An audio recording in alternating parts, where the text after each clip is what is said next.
আসসালামু আলাইকুম রহমতুল্লাহি অবরাকাতুহ। আমার প্রিয় ভাই ও বোনেরা, যারা যারা এই ভিডিওটা দেখছেন, সবাই কেমন আছেন? আশা করি সবাই আল্লাহ তাআলার বিশেষ রহমতে অনেক ভালো আছেন।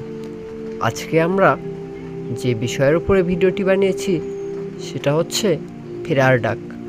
এটি একটি এমন একটা কাহিনী যা শুনলে আপনার মন ভরে যাবে, আপনাকে প্রভুর দিকে ফিরে আসতে সাহায্য করবে। তাহলে চলুন একটি শুরু করা যাক। একদল তরুণ শহরের জীবনে হারিয়ে গিয়েছিল। তারা গুনাহ, খেলাধুলা, হারাম সম্পর্ক, নামাজ থেকে দূরে তারা এক আধুনিকতার নামে ভুল পথে চলছিল।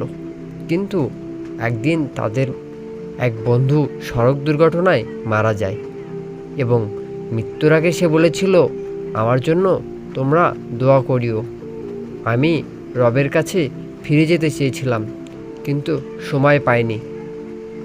এই কথাটি শোনার পর সেখানে থাকা তার বন্ধুরা তাদের জীবনের একটি বড় তাৎপর্য বিশ্লেষণ করতে পারে এবং তারা একে একে সবাই ফিরে আসে, কোরআন পড়ে, নামাজ পড়ে, ইসলামের রাস্তায় দাওয়াত দেয়।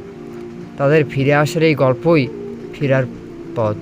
যারা গুনাহ থেকে ফিরে আসলো হিদায়াতের পথে, আল্লাহ তাআলা তাদের প্রতি সবসময় ক্ষমাশীল, কারণ তিনি অতি দয়ালু, পরম দয়ালুময় খোদা রব্বিল আলামিন। আজকের এই ভিডিওটি আপনাদের ভালো লাগলে অবশ্যই একটি কমেন্ট করতে ভুলবেন না। আর আমার এই চ্যানেলে নতুন হয়ে থাকলে অবশ্যই একটি সাবস্ক্রাইব করবেন। আর যারা আগে থেকে আমার চ্যানেলে সাবস্ক্রাইব করেছেন তাদেরকে অসংখ্য ধন্যবাদ। আর আপনার বন্ধুদের মাঝে এটি শেয়ার করতে একেবারেই ভুলবেন না।